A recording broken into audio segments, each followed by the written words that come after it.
I don't know. We're kind There's of like experts at it. 2 pieces of fan art out in the world. And it's us. And like there's 2 edits out there and it's you. And you're the editor. I'm Mika, or M. I'm Becca, or B. And this is Fangirlish with M and B, the podcast where 2 girls, 2 friends, 2 fans yap about all things fangirl-ish.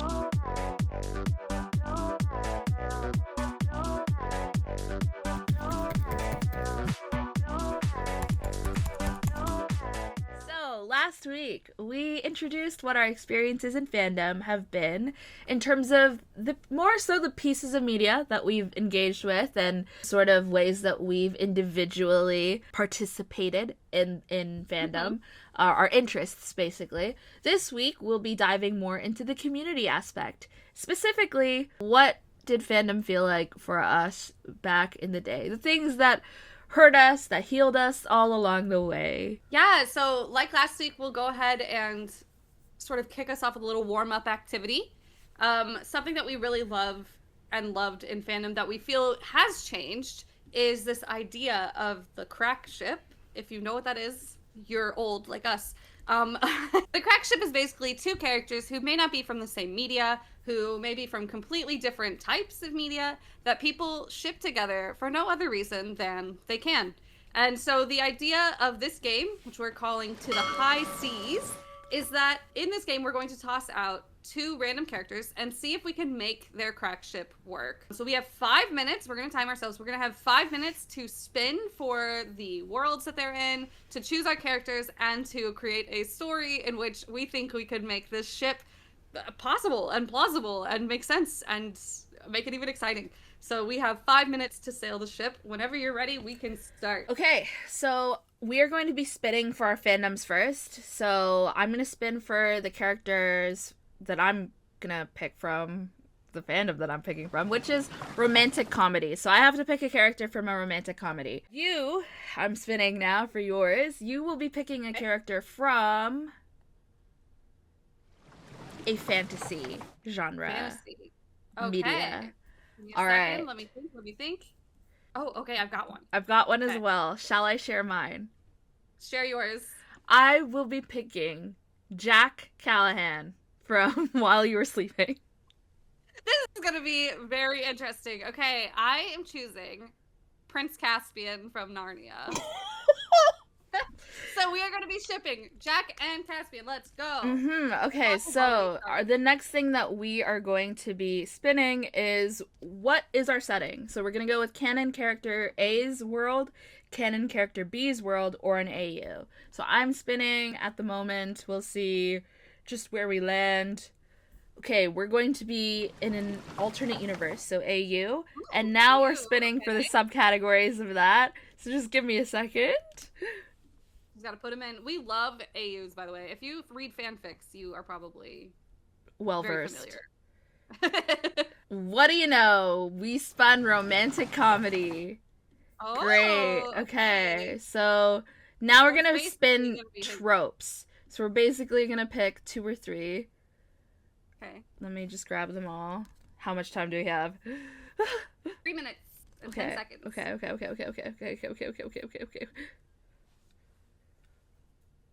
Come on. As long as we've got 2 minutes to do the story, we're gonna be okay.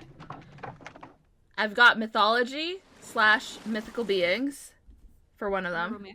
That's so interesting. I'm gonna disregard this. This one is a gender swap. I'm like, that's too much. This is too much happening right now. Also, we wouldn't do much. Yeah. Okay, and then the next is restaurant. So we've got to have a restaurant element to it, mythological beings, and it's a rom-com. How much time do we have? We have 2 minutes and 22 seconds. So I can make something happen with this. I'm picturing Jack as someone in a restaurant. Yes. Like working at it. Yes. And I don't know if this means in the AU that Jack has to not be mortal. Caspian could probably be some kind of demigod or something. I feel like he's got a history that would be relevant. You know what? Yeah, let's say that this is like a modern, like, they're demigods, sort of like a Percy Jackson, but like not quite. Like a Percy Jackson yeah. world. Okay. So Caspian is like, let's say he's like the son of, I don't know what he could be the son of, like Athena or something. Sure. And Jack, he might not even be. I think he could just still be I think he mortal. could just be a normal guy. And you know what? I'm gonna say that Caspian just wanted to explore. He wanted to explore and get away from Olympus or whatever it is that he grew up, and he wants to really get in touch with humanity. And so he comes across his very first restaurant, and he has no idea how to conduct himself at a restaurant because he's so used to like nymphs or whoever serving him on a platter. And so there's a little bit of tension there because now Jack, this restaurant is his baby. Like, he is a little bit disgruntled when it comes to this entitled but charming young man. I think we've already got something there, honestly. We've got it. We've got a whole minute left, but I'm like, yes, I'm locked in. Yeah. I'm thinking about it because he is still, I think you could still, the thing about the AUs is that I think you would still have the qualities of what makes him a character. So I'm thinking about Jack being invested in this restaurant. I'm like, so maybe it was that he had like his family business with his dad, and then he left that because this was he wanted to start a restaurant. Yeah. As opposed to the upholstery on the chairs in this restaurant must be amazing. Yeah. But it makes sense then that they would have like that sort of meet cute. I think that's kind of cute. And then, of course, because of the kind of prince that Caspian is, he would reveal himself to be not just charming, but very kind and the kind of person who will like stand up for the restaurant / Jack whenever the conflict comes into play, whenever like some external conflict comes into play. And it's his mom. And it's his mom because I'm an It's his mom? I have, yeah, and it's his mom, and now we're out of time. Now we're out of time. But I will say, it's giving. That is very fun. I couldn't help but think of the restaurant scene in Enchanted, and it is giving Enchanted a little bit. And Reepicheep, I hope that Reepicheep is around and he's like the animal companion in this romantic comedy. I really hope that he's like the... I think he would be. He's doing a lot of work. He is, what's that term? I'm like forgetting it. The wingman. I was gonna say the flyman. The wingman. The flyman, guys. He's the flyman. Good. We've got another kind of a secondary game that we'll do. It's the 2 fan authorization, which we did last week, where we ask a question to kind of touch on what we are discussing today. So based off of our lovely Jack Caspian crack ship, which I can already picture the edits in my brain, we're going to continue to talk about ships because I feel like that's a big portion of our experience in fandom. And the question is going to be, what is your comfort crack ship or ships? The ones that are just strange, that have been put together, and now it's one of your favorites. All right. My number one, absolutely, without a doubt, is Matt Murdock and Helena Bertinelli. I just think it's tasty, but I'm very biased because we're the ones who RP them mostly. Like, we are the fandom. Just you and me. We put them together, and I don't know, we're kind of experts at it. Pieces of fan art out in the world. And it's us. And like, there's 2 edits out there, and it's you. And you're the editor. So that's my comfort crack ship. Just because they're my comfort characters in general, but I also do think that they would work really well. Like, whether or not it is romantic, I think it's fun being romantic. But even if it was platonic, I just think that there's so much there. Yeah, I mean, I'm also a Matt Frank shipper, so it was kind of like the writing was on the wall. And then my other comfort crack ship is Spider-Bat, so Spider-Man and Batman. And so did the latest Odyssey trailer stir up some feelings in me? A little bit. That's so funny. It also stirred up a lot more than just feelings about Spider-Bat. A little bit more of a but we're not here to talk about the Odyssey. We're here to talk about Spider-Bat and how Spider-Bat is just a fun little ship. That's the episode, actually. You can like go really. You could either go really like goofy, silly, goofy, lighthearted with them, or like really angsty, really dark. And your Peter and Bruce. Yeah, but I also think that no matter which way you turn, you're gonna have a good time. I just think that there are 2 characters that work really well together in terms of chemistry. So, yeah. What about you? What are your favorites? Those are my top ones too. I think we've done a lot of crack ships that have been very fun. We've paired people together just because they had the same name, and we thought it was funny. And then it ended up being like a relationship that we actually really like. There's a lot of that. We also have discussed not like platonic relationships or familial relationships that are kind of just paired together for no other reason than, again, they have the same last name or they have a similar sort of style. So Mika had brought up when we were talking about this how people used to make Styles Stilinski from Teen Wolf related to Caroline Forbes from the Vampire Diaries, which is supported by the fact that the two shows are very similar in their tone and their content, but also they just, Styles feels like a Forbes. Like, he feels like he's part of the family. Yeah. So that's really fun. One of the favorites that I wrote down was paired together in this sort of just off the cuff way, just because of the name, just because what would it look like? And that was Tessa Gray from the Infernal Devices and Dorian Gray from the Picture of Dorian Gray, which is an insane combination. Yeah. And we were like, what if they were family? And so what if? in our RP, we were like, and what if we explored that as a potential topic? And it actually became one of our favorite, like, connections, because it makes you think about these characters in a different way. Like, it makes you put them, just like we did with Jack and Caspian just now, it makes you put them in a new setting or a new scenario where you really have to examine the character and what will this character do in these circumstances. So I don't know, I love those. Oh yeah. So today we're going to kind of continue the line of talking about RP and things that we really feel strongly about. However, we're gonna try to sort of cover the ground of the good, the bad, and the ugly. So let us dive in to our experiences in fandom that are maybe less fun than just putting crack ships.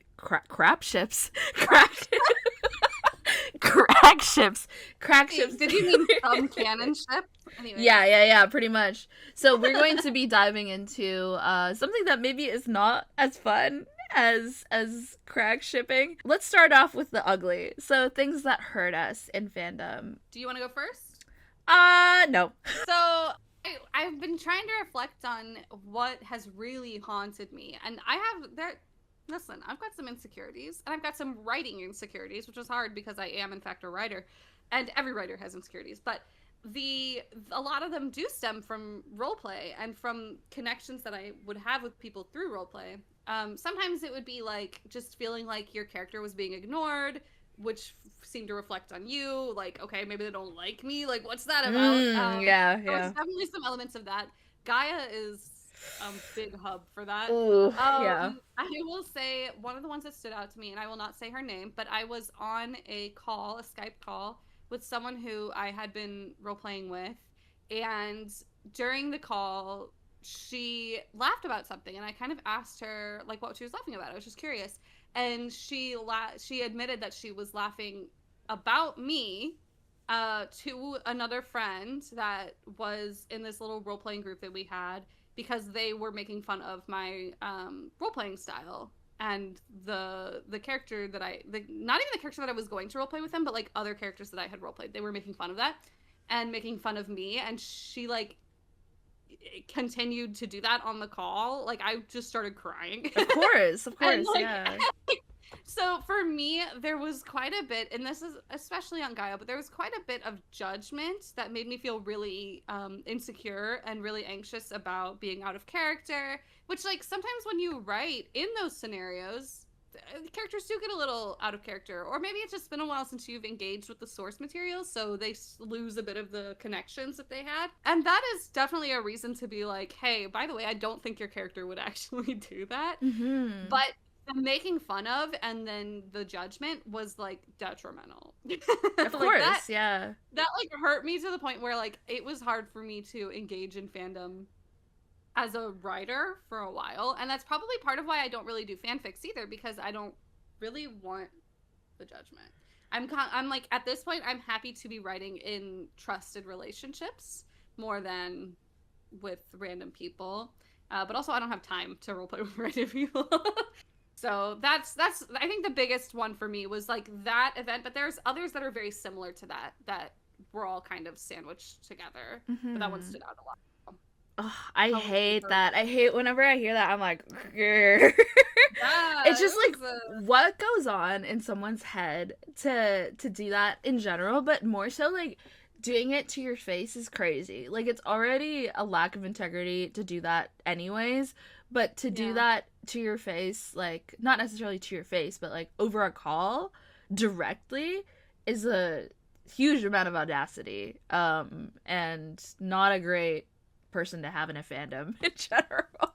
Sort of have a similar experience. Well, not really. Like, you spoke about being excluded in RP, specifically on Gaia, and I did feel that a lot in more general forum RPs where you just sort of like post, and the expectation generally, the courtesy is that you would try to respond to everybody who's like posting within that time frame, especially in, let's say, like a crossover chat room RP. Yeah. So your character's signing on, they're online, think of it like as an MSN or like Discord. They're online, they're in the chat, they're in the channel, and nobody is interacting with them. Like, one of the worst feelings ever, and I definitely dealt with that.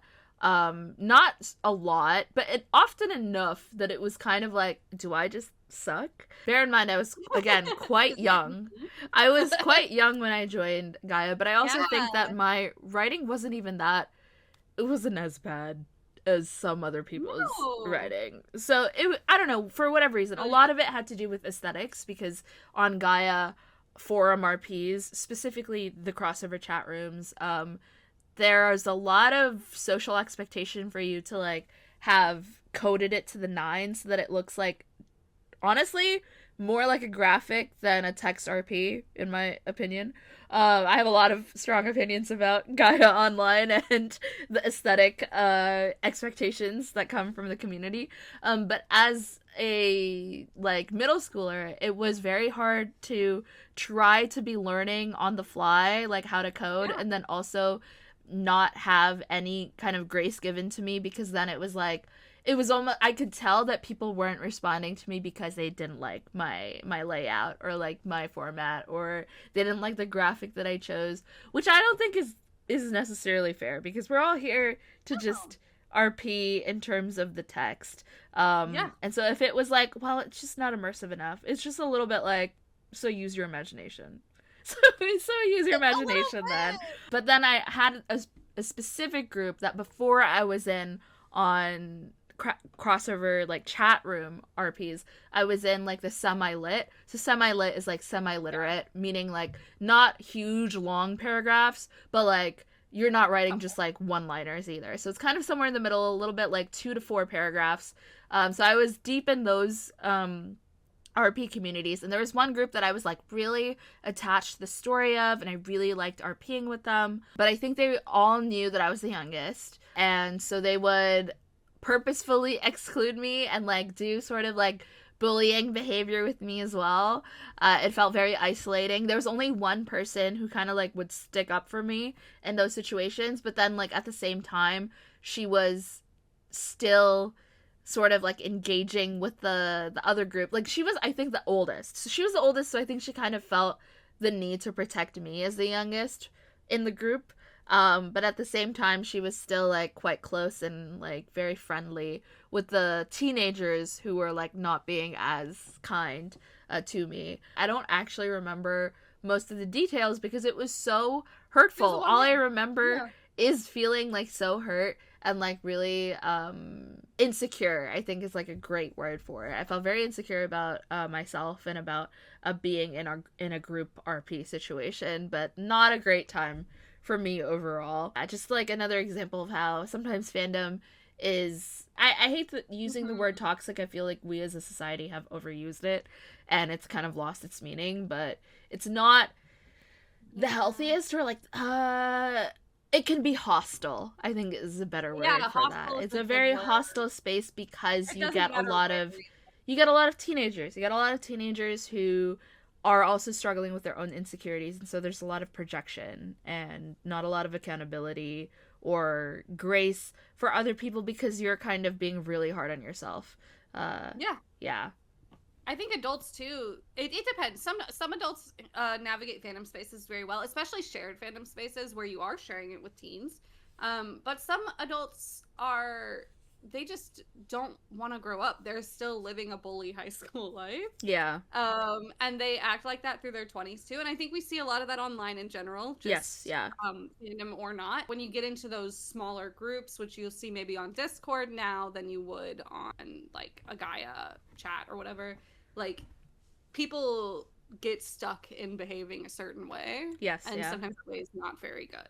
Yeah. So it's a shame that that is out there, but it obviously, like, these experiences like that really stuck with you, and I know mine really stuck with me, and that shapes you, but it doesn't define you, It which is doesn't nice. define you for sure. It just like comes up every now and then for sure, like You're when like, you're oh, it was related to interacting. that. Exactly. Yeah. And then there's also like the layer too of like I was in middle school and then these were high schoolers, but then the eldest was like I think she was mid 20s at the time. And nowadays that wouldn't fly. Like a lot of people wouldn't be like into that. There's like this was before the do not interact like DNI Yeah. age of Twitter. Like it was like a free for all being online for better or for worse. And a lot of times it was quite worse for me. But like being a kid, I didn't know any better. And then also it was like a strange thing to navigate because like I mentioned in the previous episode, I formed a lot of my identity through like RP through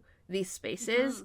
And so when you're like a kid who's struggling socially IRL. Like I was a good student. I was all of these things. I had friends, but like I did not feel like I belonged in like the classroom or at church or like in all these other spaces, but I felt like I belonged online. But then that experience really like shifted that because then I was like, do I even belong here now? Like I don't think I can Yeah. be like my full self. So it is like interesting to see that come up when like you and I, for instance, like have conflict or when we get triggered and we don't realize it, like to Yeah. then look back and be like, oh, it's because like this is coming up. So yeah, fandom is like so funny that way. Just like hee hee ha. It's not surprising though if fandom was such a big part of your life, Mm-hmm. it's not going to be roses all the time. Yeah, You're engaging with people, you're communicating with people, and sometimes people exactly. are terrible. So, Right. Yeah. Just like you know, something like less serious than that was like a few years ago you and I were very much into a show. You know what? I won't name the show. I'll just say that we were really into a certain show and everybody was like kind of into it yeah. for the ship of it all. I will give a hint. That's the hint. um, I was really into that show, and I had like mutuals who weren't as close to me as my one of my friends was, but it was brought to my attention that these mutuals were kind of like just speaking very poorly of people in the fandom that I was in. Not in like a casual like, oh, they suck kind of way, but it was like generally like it was quite hurtful like to hear what they were saying about the kinds of people who would like be on their feed because it wasn't just the fandom as a whole, it was more so like people on my timeline where to me I was like so like mute me. so so mute So me, drop me then. so stop engaging then. And it was very strange because then some of these mutuals would then DM me for other things that were very like they were very kind when they were interacting with me privately, but then knowing what was being said about me behind my back, I was just kind of like, oh, like I am Yeah. not a huge fan of that. So there was always like that kind of aspect. It doesn't really matter because it was like I went from like dealing with feeling excluded on Gaia to now on Twitter. It was like I don't actually know who is being genuine here.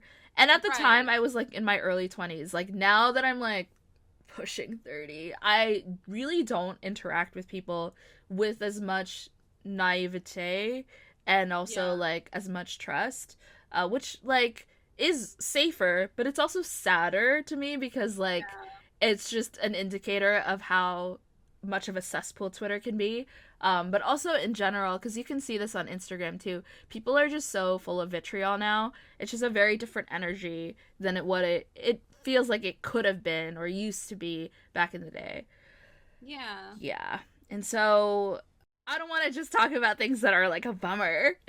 So No, that's just one aspect of our experiences yeah, in fandom. I'm exactly. sure many people can relate, unfortunately. Yeah, and so like if you have a similar story, you are more than free to share in the comments below like what is an experience that was maybe not the greatest in terms of representing what fandom can mean. Yeah. But we're going to try to sort of shift gears a little bit and talk more about things that healed us within fandom. And so I can start off by saying that similar to, or I'll go off with Twitter. So Twitter can be a cesspool, like I literally just said, but it also, I think, has like the potential, more so back in the day before it became what it is now. I refuse to call it that name. I refuse. No, it's Twitter. It's Twitter. I don't know what you're talking about. But back in the day, there used to be this sort of like genre of fan fiction called social media AU, where basically someone would create, usually they would create their own Twitter account for the fic, and then have threads that had screenshots of social media conversations or snippets of social media, like an Instagram post, or and then the Instagram comments or text conversations. And they would do so from the point of view of sometimes multiple characters, sometimes just like one or two. And basically you would like watch either like a found family form or a ship become established as like a relationship, or both if you were really lucky, through these like screenshots of someone who took the time and effort to write texts as if they were two characters, or sometimes multiple characters if it was a group chat. That was one of my favorite times in fandom, because there's just so much creativity and dedication put to the authenticity of those texts. But also, the fandom then went off to create a mini fandom of like these fan fictions. So there was this one called Turtle Creek, and it was, we love Turtle Creek, basically like, what if the It Chapter 2 characters were part of Hollywood and were part of like a drama or like a mini series, and the characters that we really love seeing together were like the cast and the crew, and watch them like fall in love and like all this stuff. And it was like so good, and it, like the story was so good, so well crafted through screenshots alone, that they spawned a whole other fandom, of which you and I were a part of.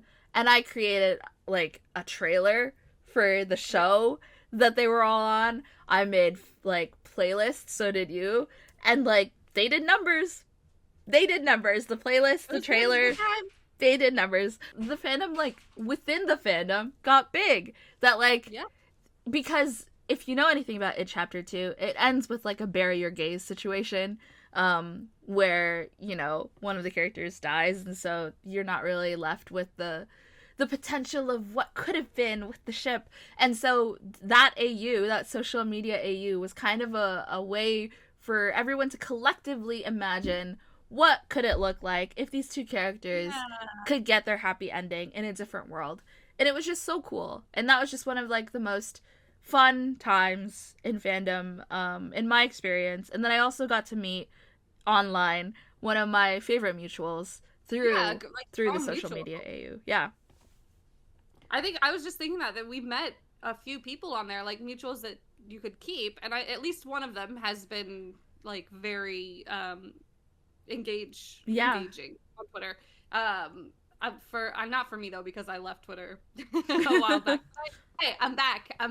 Okay. Yeah, I think that's such a great one, because it really highlights how fandom comes together to deal with writing we don't agree with. Right, exactly. And then builds upon it and creates new stories. I love that. What's yours? For me? Yeah. I think that's a big one. I mostly just love, in that vein, when fan content, which is, of course, any of the pillars that we talked about in the last episode, so I'm using my hands a lot, fan content that goes above and beyond. So anything that is just absolutely unhinged effort, when people make video games or websites about fandoms, or bless everybody who puts the work in to make a timeline on a Wikipedia page for the show that they are engaged with. I use them all the time. Yeah.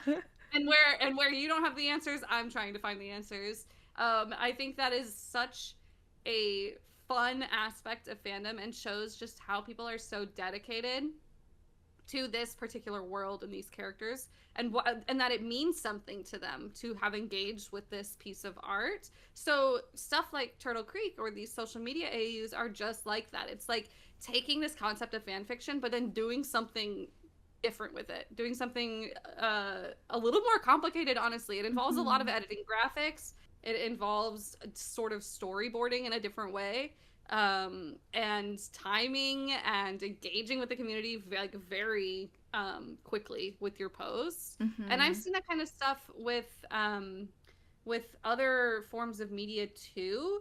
And it's even just like on, if you go to AO3, sometimes those fanfics are more complex. There's one you showed me that I haven't fully read through, I don't think, but it was like a whole like court case. Like there's newspapers in there, and there's transcripts from the courtroom, like from the depositions, like, and that is a lot of research that goes into that, and a lot of formatting that goes into it. There's a lot of stuff that goes there that I think is just, it makes my like body burn with excitement. Like I'm like, this is so good. Like this is so incredible. And I think that it can extend to the groups that you're in as well. So any sort of like RP groups or the lasting relationships that you have, like you and I of course met through RP, and that is a core aspect of our relationship. We've literally talked about like what our relationship looked like if we didn't RP, and like we talked about in the last episode, when we are in person with each other, we don't do it as much, which is fine. Yeah. Because we are more than the RP. But I think that it is still a huge part of a relationship. And that is something that's very fun to build with people, is like to develop your friendship through sharing a love for some kind of media or different shows or games or whatever. Like that is one of my favorite ways to meet people and bond. Me too. Yeah. Yeah. So those I think are my most healing things. They're a little broader, but that's because it's like all of the little things that have added up in that vein throughout my whole life. Like that is so healing and makes it easier to get through the more harmful stuff that I have experienced. For sure, because then you get like the actual community aspect of it, and like the love and the passion and the skill. I was not gonna bring up that fanfiction. I was literally telling myself this morning, I was like, don't bring it up. You bring it up all the time. And then you brought it up and I'm like, yeah. Basically, guys, it's a Steve and Bucky fanfiction, and it's like a court case. Like it's like the people versus James Buchanan Barnes, because like nice. You know, he was the Winter Soldier, but also, like, he needs to be tried for his crimes. But does he?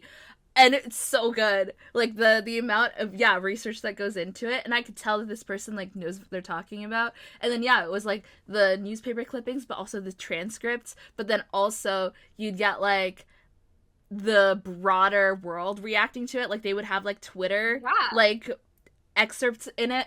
It was so, so well done. And it's like basically the love story between Steve and Bucky, but told through these excerpts.